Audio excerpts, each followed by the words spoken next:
Selamat datang di channel Cik Gentar, jangan lupa subscribe dan klik tombol loncengnya, agar Cik Gentar bisa tumbuh besar dan tidak jadi anak kecil terus, terima kasih. Bab 1406. Ye Qiu hendak mengikuti Lin Jingjin ke kamar mandi dan mengalami apa yang dikatakan Lin Jingjin lebih menyenangkan, tepat pada saat ini. Tiba-tiba ada langkah kaki kecil di luar pintu. Meskipun suaranya sangat kecil, itu tidak bisa lepas dari telinga Ye Qiu. Seseorang di luar sana? Cahaya dingin melintas di mata Ye Qiu, dan dia segera berkata, "Saudari Lin, kamu pergi dan cuci dulu. Aku melihat ini di luar." Ye Qiu menunjuk koper di tanah, karena batu giok merah terbaik dikemas dalam koper ini. Lin Jingjing memegang tangan Ye Qiu dan berkata dengan genit, "Tidak. Suami, ikut aku, jangan khawatir. Keluarga budak pasti akan membuatmu sangat nyaman." Matanya mengalir, ekspresinya menawan, dan nada centilnya membuat api di tubuh Ye Qiu menyala lebih kuat. Namun, Ye Qiu masih mengendalikannya dan berkata, "Saudari Lin, giok ini adalah mas kawinku untuk menikahimu. Jika dicuri, bagaimana aku bisa menikahimu?" Lin Jingli terkejut, Apakah kamu akan menggunakan batu giok merah berkualitas tinggi ini sebagai mas kawin untuk menikah denganku?" Ye Qiu mengangguk, "Ya, itulah yang kupikirkan." Jangan lakukan itu." Lin Jingjing berkata, "Giok ini sangat berharga, terlalu buruk untuk menjadi mahar." Ye Qiu menggaruk hidung Qionglin yang halus dan kecil dengan tangannya, dan berkata sambil tersenyum, "Selama aku bisa menikahimu, aku tidak akan kalah sama sekali. Suamiku, kamu sangat baik padaku." Bom! Lin Jingjian berdiri berjinjit dan mencium pipi Ye Qiu. Setelah ciuman, dia menjulurkan ujung lidahnya dan menjilat dagu Ye Qiu. Hanya tindakan kecil yang meledakkan api di tubuh Ye Qiu. Ye Qiu memegang wajah Lin Delicate dan menciumnya dengan liar. 3 menit penuh berlalu. Keduanya dipisahkan hanya ketika mereka hampir kehabisan napas. Lin Exquisite dengan terengah-engah berkata, "Suamiku, ingat, kamu tidak boleh menggunakan batu giok merah berkualitas tinggi ini sebagai harga pengantin. Menurut aturan Provinsi Jiangsu dan Zhejiang kami, hadiah mahar tidak dapat diambil kembali. Artinya, setelah digunakan sebagai hadiah mahar, maka batu giok merah berkualitas tinggi ini akan jatuh ke tangan orang tua saya. Giok ini bernilai puluhan miliar. Sayang sekali memberikannya kepada orang lain." Ye Qiu geli untuk sementara waktu, "Kakak Lin, itu bukan orang lain, mereka adalah orang tuamu." Bab 1407. Itu juga tidak akan berhasil. Lin Jingjing berkata, "Aku akan merasa menyesal telah memberi mereka sesuatu yang bernilai puluhan miliar. Untuk maharnya, kamu tidak perlu memberikan barang yang terlalu mahal, cukup kirimkan 2 batang rokok dan 2 botol anggur. Jika kamu pikir itu hilang, maka belikan mereka 2 pakaian lagi." Ye Qiu tercengang. Ini terlalu sedikit, kan? Lin Jingjing menggelengkan kepalanya, "Tidak banyak sama sekali. Bagaimanapun, aku sudah menjadi milikmu. Jika kamu tidak memberikan mahar, aku masih menikahimu." Mereka tidak bisa menghentikannya. Ye Qiu tercengang.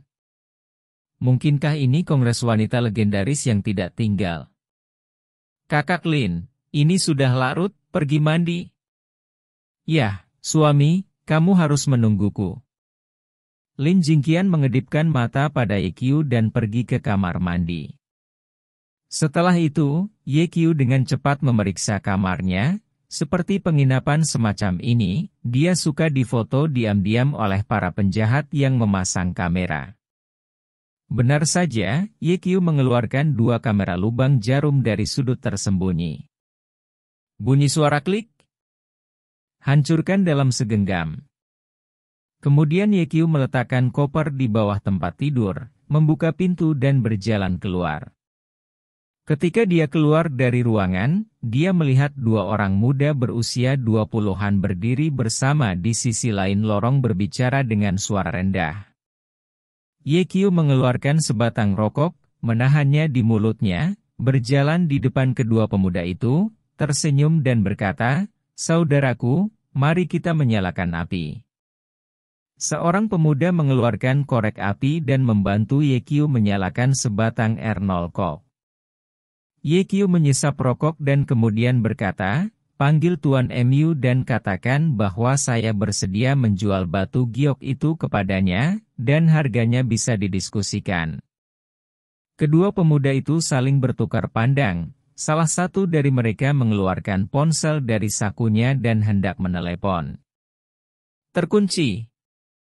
Telepon tiba-tiba dijatuhkan ke tanah oleh Ye-Kyu dan hancur di tempat. "Apa yang kamu lakukan?" teriak pemuda itu.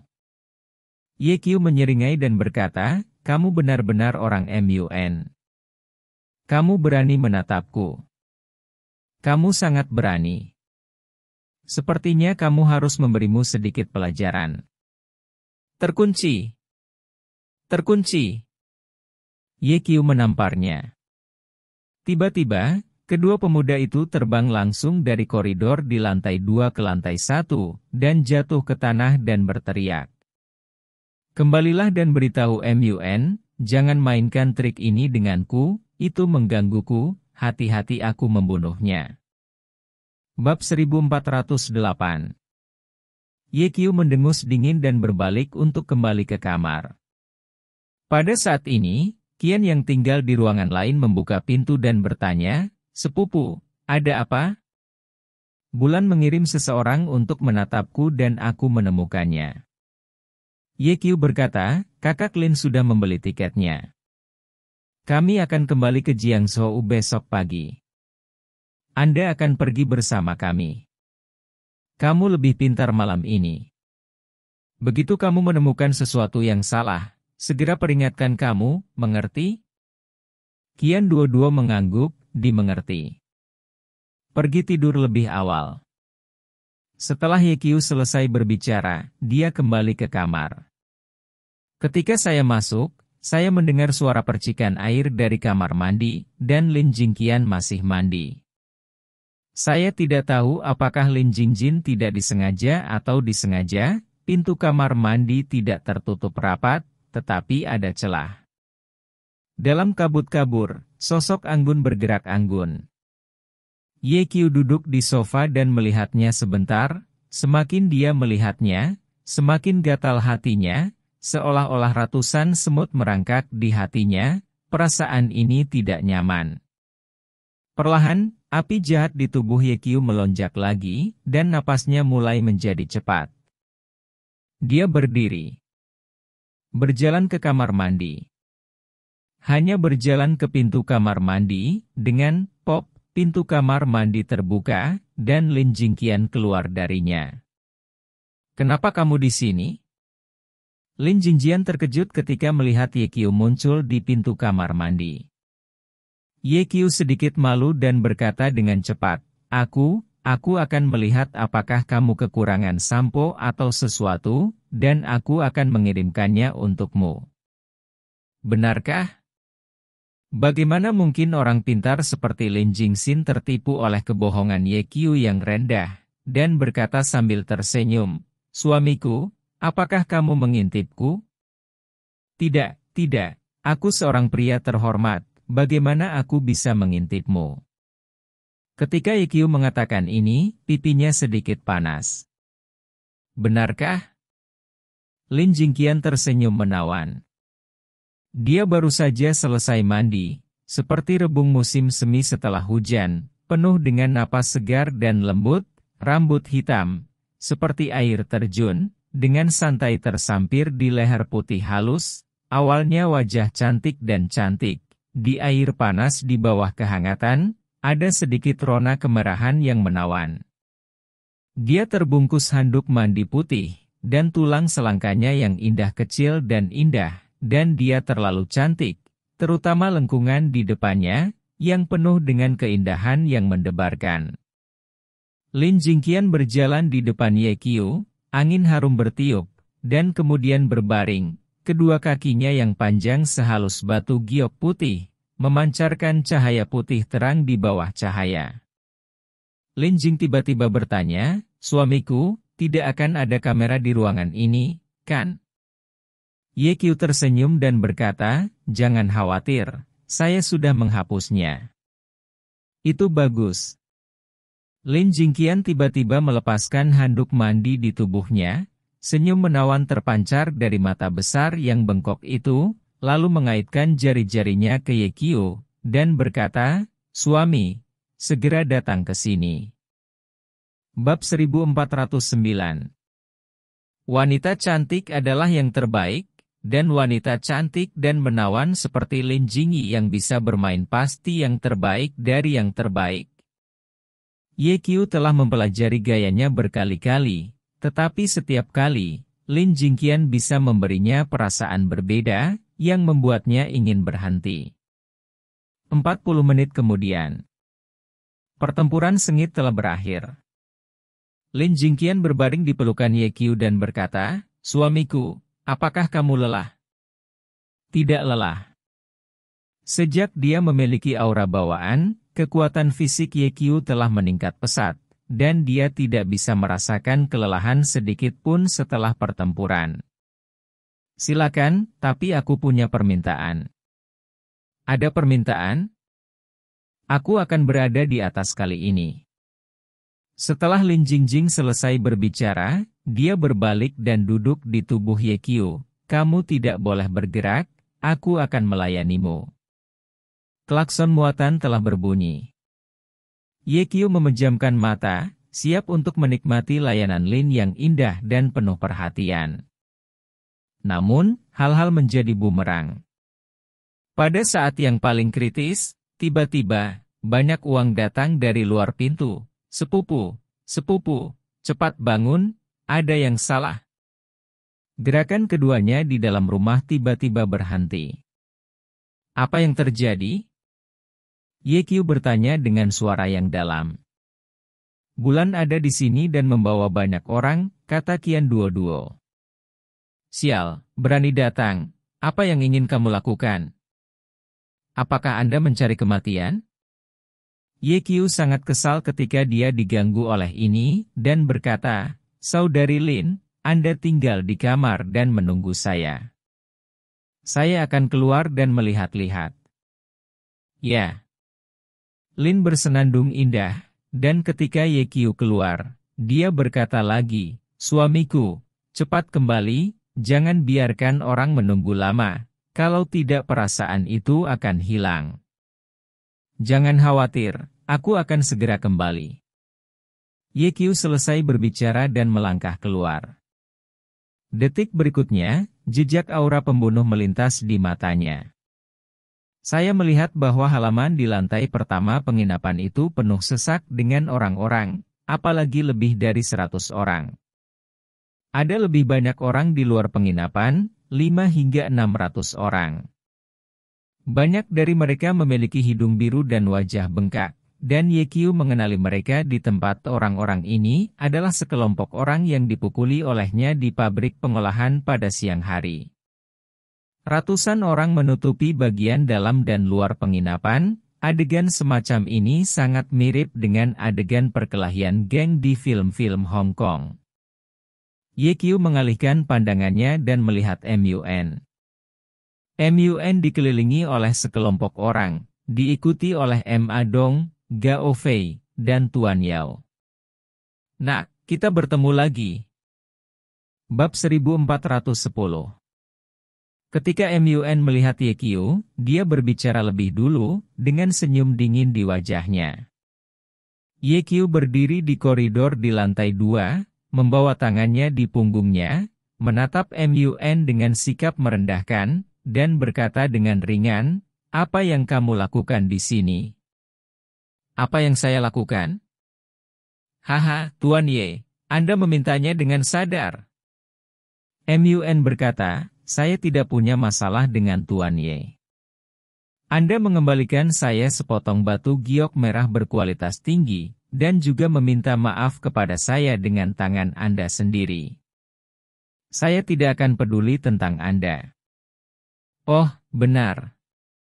Percakapan MUN berbalik, serahkan Lin Jinjin, dan aku akan menyelamatkanmu dari kehidupan seekor anjing. Ye Qiu dengan marah tersenyum, serahkan Hong Fei, dan minta maaf kepada Anda dengan kedua tangan, dan juga meminta saya untuk memberi Anda wanita saya. Tuan MU, apakah otak Anda kebanjiran? Ye Qiu, bagaimana kamu berbicara? Ma Dong berkata dengan keras, Paman MU dapat menyelamatkanmu, itu sudah sangat baik, kamu tidak tahu apa yang baik atau buruk. Gao Fei mengikuti, Ye Qiu, saya menyarankan Anda untuk segera mengikuti instruksi Tuan MU, jika tidak, apa yang menunggu Anda adalah jalan buntu. Tuan Yao dengan tegas berteriak, Ye yang bermarga, cepat kembalikan batu giok merah terbaik kepada Tuan MU, atau aku tidak akan pernah berakhir denganmu. Ye Qiu tersenyum dan berkata, jika saya tidak menyerahkannya, apa yang dapat Anda lakukan untuk saya? Jika kamu tidak melakukan apa yang aku katakan, jangan salahkan aku karena kejam. MUN menatap Ma Dong. Ma Dong mengeluarkan pistol dari sakunya. Jelas, mereka datang dengan persiapan yang matang, khususnya untuk membunuh Ye Qiu.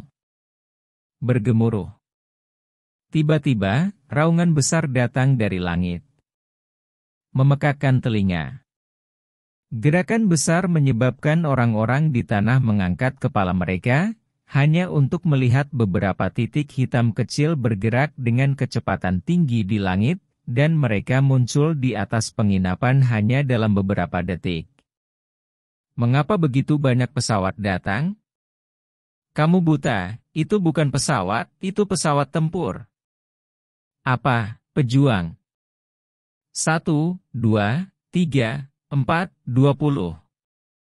Astaga, totalnya ada 20 petarung. Apa yang dilakukan para pejuang di sini?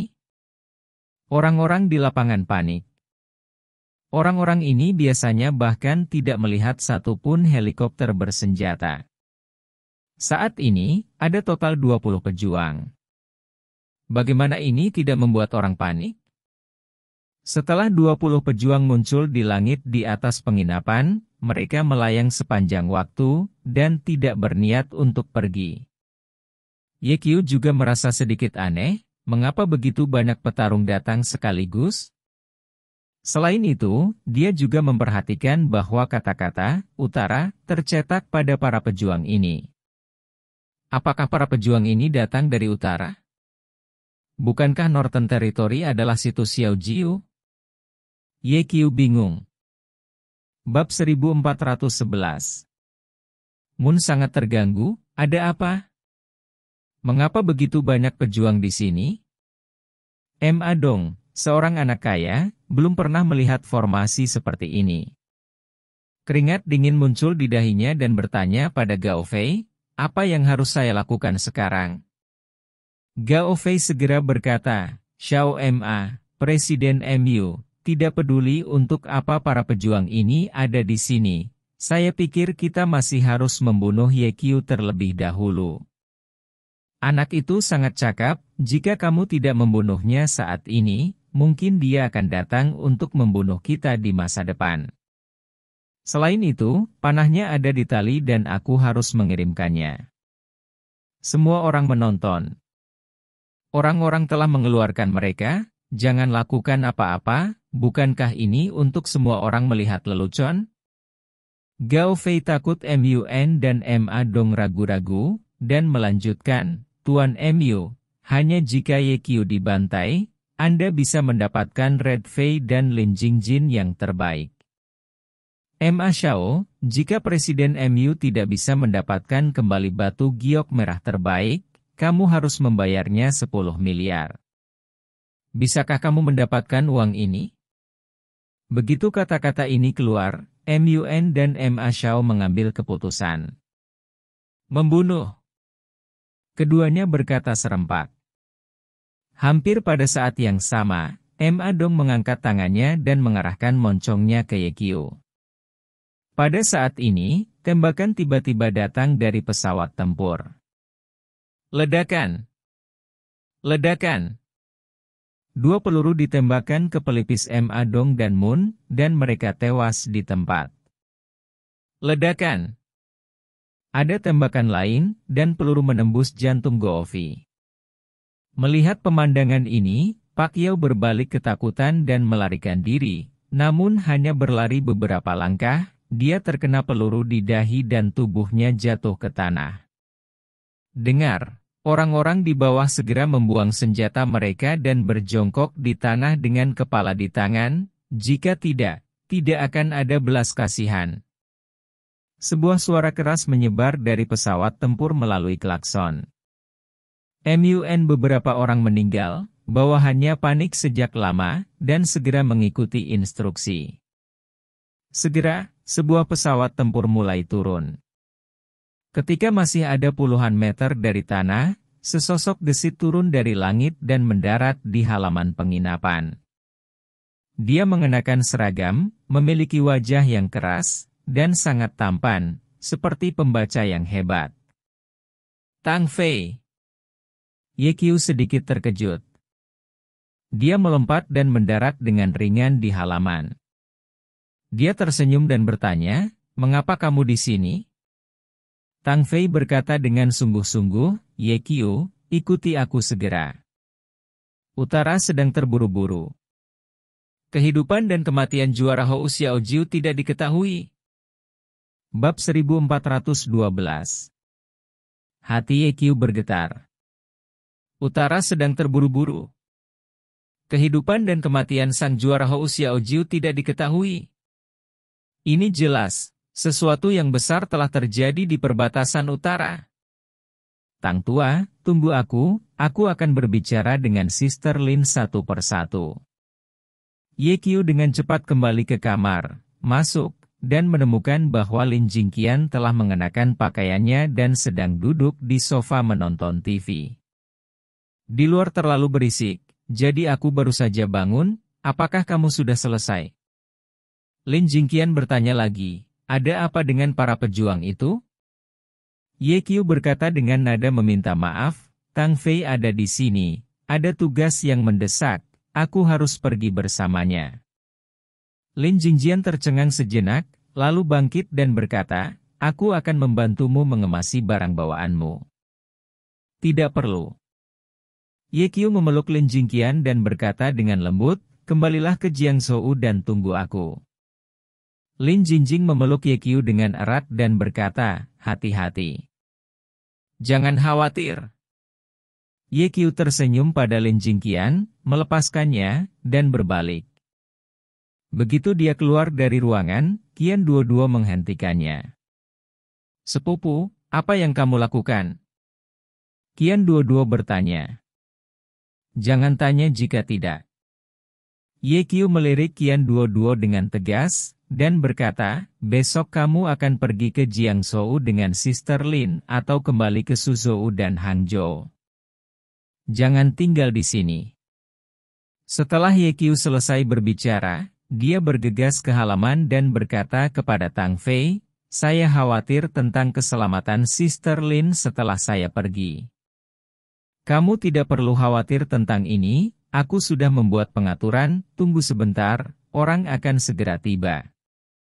Setelah Tang Fei selesai berbicara, setelah menunggu selama 4 atau 5 menit, deru mobil terdengar di gerbang halaman. Kemudian, sekelompok besar tentara dengan peluru tajam bergegas masuk dan dengan cepat mengepung penginapan dan luar. Setengah menit lagi berlalu. Seorang pria parubaya mengenakan kamuflase lengan pendek dan alis tebal berjalan dengan cepat. Komandan Liu, lama tidak bertemu. Tang Fei berjalan mendekat, berjabat tangan dengan pria parubaya, dan kemudian berkata, ada kerusuhan di sini sekarang. Beberapa penjahat menembak tentara di Aula Hades, dan saya telah menembak mereka di tempat. Komandan Liu, menyusahkanmu untuk membawa orang-orang ini kembali. Pengadilannya seharusnya persidangan, hukumannya harus dijatuhkan. Jangan salahkan orang baik, dan jangan biarkan orang jahat pergi. Selain itu, izinkan saya memperkenalkan kepada Anda. Ini saudara laki-laki saya. Namanya Ye Qiu. Dia adalah anggota Istana Hades kami, dengan pangkat kolonel. Pangkat kolonel? Setelah mendengar 4 kata ini, Komandan Liu terkejut dan melirik Ye Qiu. Sekolah besar ini terlalu muda, kan? Mungkinkah Ye Qiu adalah pewaris yang dibudidayakan oleh keluarga besar di ibu kota? Jika tidak, bagaimana mungkin dia sudah menjadi kolonel senior di usia yang begitu muda? Anda tahu, promosi sangat sulit di masa damai. Pada saat ini, saya mendengar Tang Fei berkata, Ye Qiu telah mengalami banyak pertempuran dan memberikan kontribusi yang tak terhitung jumlahnya, dan dia masih menjadi pahlawan kelas 1 negara itu. Anak ini adalah pahlawan? Mata Komandan Liu berubah seketika. Sebagai orang tertinggi yang bertanggung jawab di daerah militer Dali, dia sangat jelas tentang harga yang harus dibayar untuk mendapatkan pahlawan kelas 1. Memikirkan pangkat militer Ye Qiu lagi, Komandan Liu menyadari bahwa dia telah meremehkan Ye Qiu barusan. Pemuda ini sama sekali tidak sederhana. Komandan Liu tidak bisa menahan perasaan bahwa dia adalah seorang jenderal besar setelah berjuang selama beberapa dekade, tetapi Ye Qiu baru berusia awal 20-an, dan pangkat militernya hanya 1 tingkat lebih rendah darinya. Dapat dilihat bahwa masa depan Ye Qiu sangat terang. Oleh karena itu, Komandan Liu berinisiatif untuk menyapa Ye Qiu. Halo, saya Liu Dong, Komandan Daerah Militer Dali, dan saya senang bertemu dengan Anda. Berdiri tegak dengan kedua bahunya, Ye Qiu memberi hormat militer kepada Liu Dong, dan berkata dengan keras, pemimpin yang baik. Liu Dong tersenyum dan berkata, sama-sama. Tang Fei mengikuti, Komandan Liu, pacar Ye Qiu tinggal di penginapan ini. Bisakah Anda mengirim beberapa orang untuk melindunginya, dan mengirimnya kembali ke Jiangzhou besok?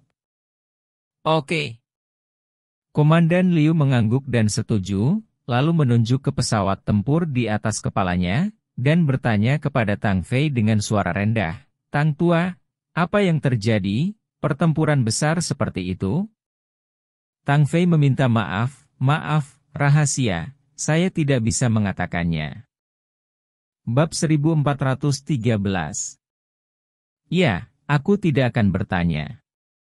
Komandan Liu, saya mohon di sini, Ye Qiu dan saya akan mengambil langkah maju. Pergi. Saat ini, Tang Fei membawa Ye Qiu pergi.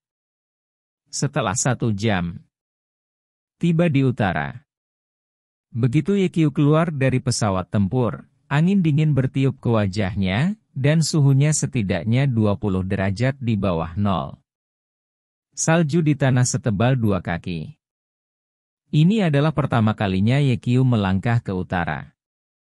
Melihat sekeliling, pegunungan luas yang tertutup salju di kejauhan menjulang ke langit, berkelok-kelok, dengan kepala di atas dan ekor di atas, dan mereka tampak seperti binatang buas raksasa di bawah pantulan cahaya bulan. Tang Fei tidak tahu kapan dia dibungkus dengan mantel tebal. Dia juga menyerahkan mantel militer kepada Ye Qiu dan berkata, pakai, di perbatasan utara sangat dingin. Tidak, aku tidak takut kedinginan. Ye Qiu menolak. Energi sejati bawaan beredar tanpa henti di tubuhnya, meskipun Ye Qiu mengenakan lengan pendek, dia tidak bisa merasakan dingin sedikit pun. Tang Fei membujuk, lebih baik memakainya. Setelah beberapa saat, suhu di sini akan lebih rendah. Tidak perlu. Ye Qiu menolak lagi dan bertanya, apa yang terjadi? Mengapa Xiao Jiu? Diam. Tang Fei membuat gerakan diam dan berkata, ini sangat rahasia. Saya akan membicarakannya nanti, Anda ikuti saya. Setelah itu, Tang Fei membawa Ye Qiu ke dalam jeep militer.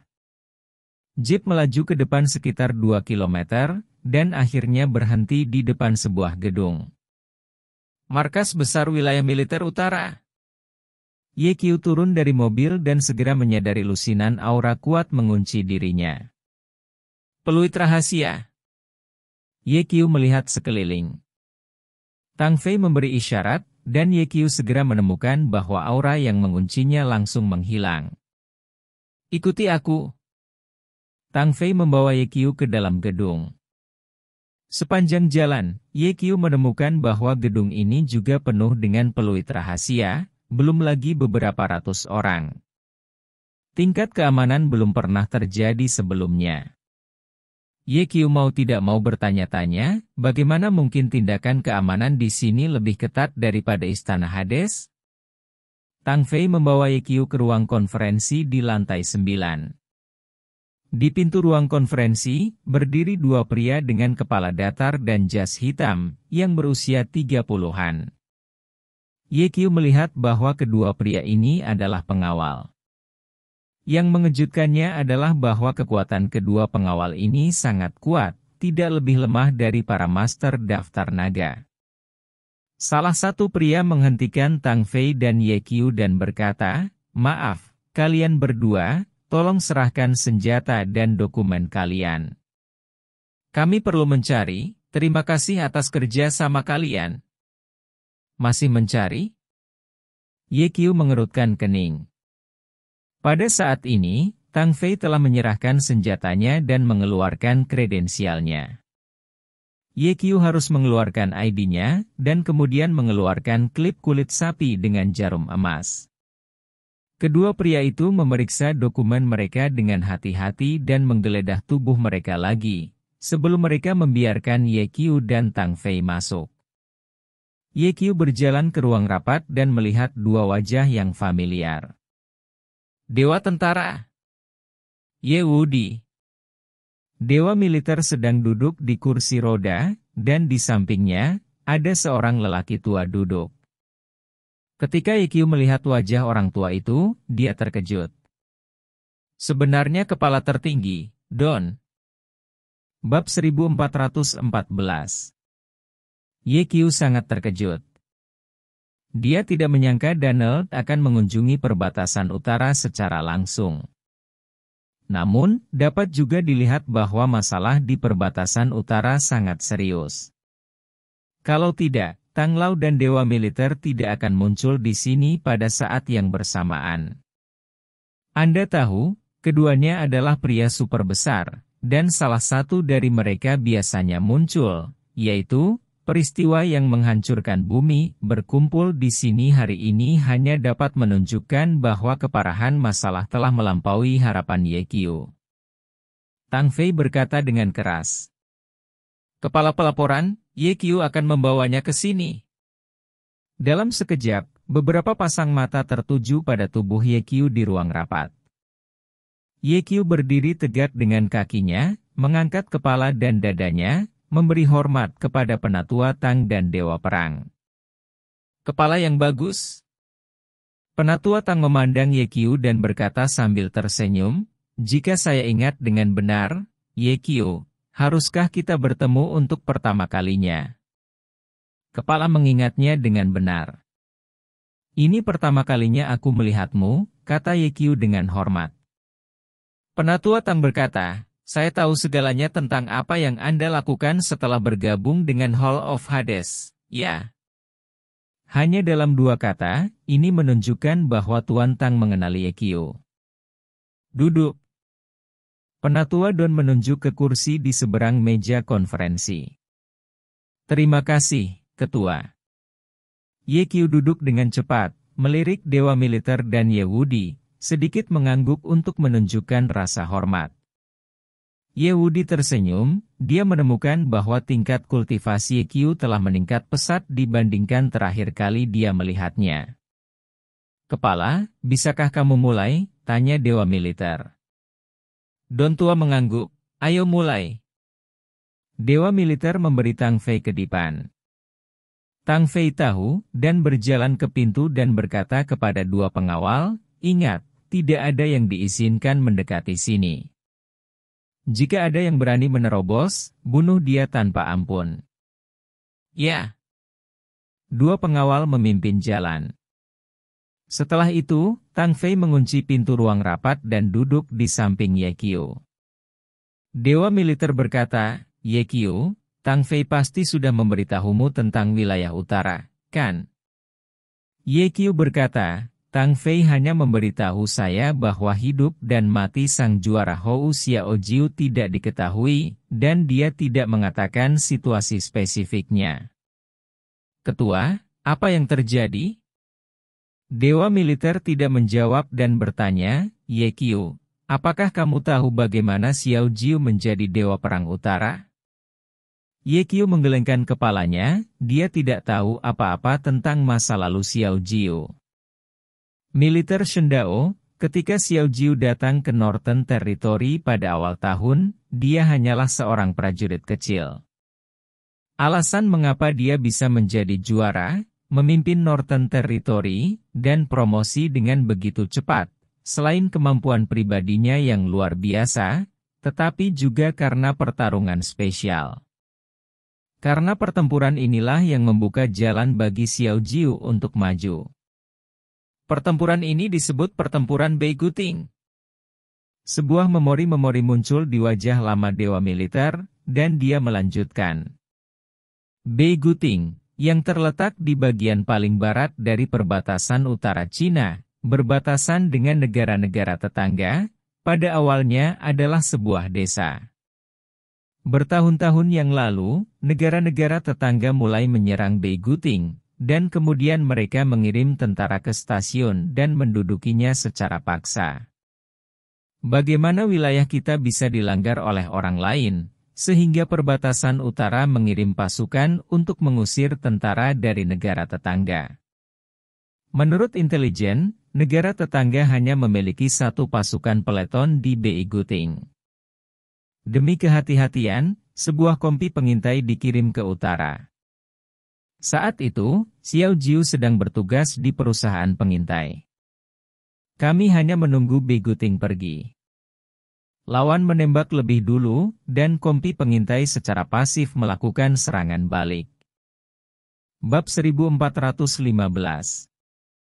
Baru pada saat inilah perusahaan pengintai tiba-tiba menemukan bahwa negara tetangga telah mengatur penyergapan di Beiguting, dan telah mengatur kelompok elit.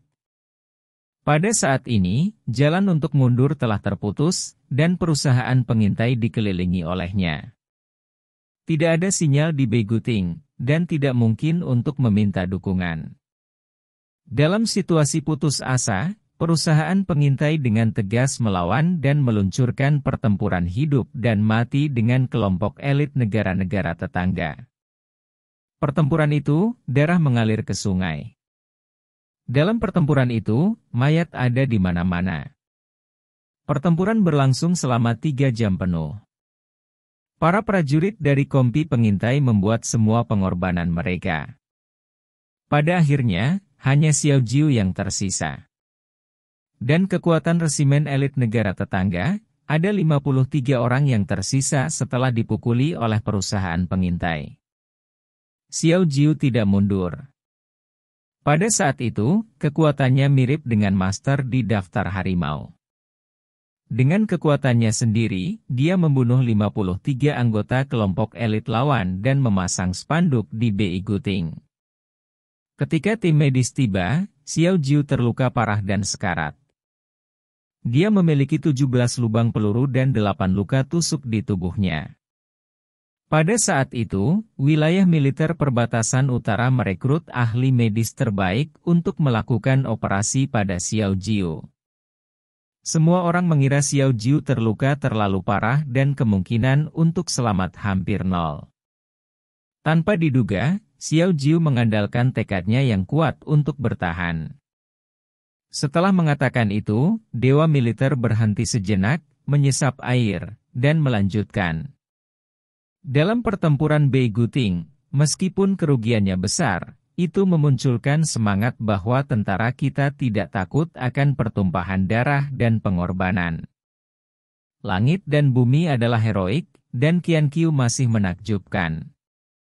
Para prajurit dari kompi pengintai menggunakan darah dan kehidupan mereka untuk menafsirkan kualitas luar biasa dari kesetiaan, tanggung jawab, keberanian, dan dedikasi tentara Tiongkok. Kualitas kepahlawanan mereka sama dengan matahari dan bulan, dan kebenaran mereka yang menakjubkan. Telah mendirikan monumen megah. Setiap prajurit yang dikorbankan oleh perusahaan pengintai akhirnya dikreditkan dengan jasa kelas 1. Adapun Xiao Jiu yang masih hidup, terkenal di utara, dia dipuji oleh pejabat senior di utara. Selain medali prestasi kelas 1, dia juga memenangkan banyak penghargaan. Pada saat itu, saya bertanggung jawab atas pekerjaan khusus militer, dan menurut instruksi Tuan Tang, saya memberi Xiao Jiu kehormatan sebagai pahlawan membela negara dan mempertahankan perbatasan, dan memberitahu seluruh tentara tindakan heroik dari perusahaan pengintai dan Xiao Jiu sebagai contoh. Sejak itu, Xiao Jiuping telah membuat langkah besar. Dalam waktu singkat, dia telah tumbuh dari seorang prajurit kecil menjadi dewa perang di utara. Seni bela diri Xiao Jiu juga maju dengan pesat pada waktu itu, dan pada usia 25 tahun, ia memenangkan tempat pertama dalam daftar naga. Setelah mencapai puncak daftar naga, Xiao Jiu memasuki negara musuh sendirian dan membunuh 3 pelatih musuh untuk membalaskan dendam saudara-saudara yang meninggal di Beiguting tahun itu. Setelah itu, Tangla menyebut Xiao Jiu sebagai juara, dan dia berada di utara.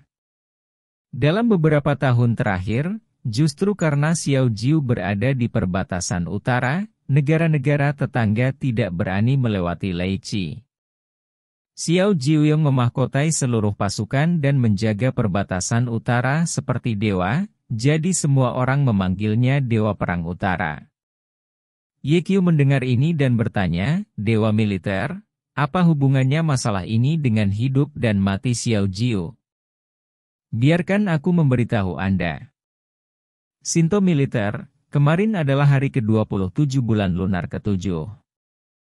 Hari ini adalah hari yang sangat spesial untuk Xiao Jiu. Karena pertempuran Beiguting tahun itu terjadi pada tanggal 27 bulan lunar ke-7. Setelah Xiao Jiu dianugerahi gelar juara, dia memindahkan abu tentara kompi pengintai ke Beiguting, dan membangun kuburan para martir, yang disebut pemakaman martir Beiguting. Setiap tahun pada tanggal 27 bulan lunar ke-7, Xiao Jiu akan membawa beberapa kotak anggur untuk menyembah saudara-saudaranya. Xiao Jiu mengandalkan keterampilan seni bela diri yang tinggi dan tidak pernah menginginkan penjaga untuk melindunginya. Dia hanya membawa 2 ajudan setiap kali. Kemarin Xiao Jiu pergi ke Beiguting untuk beribadah lagi, dan sesuatu terjadi tiba-tiba.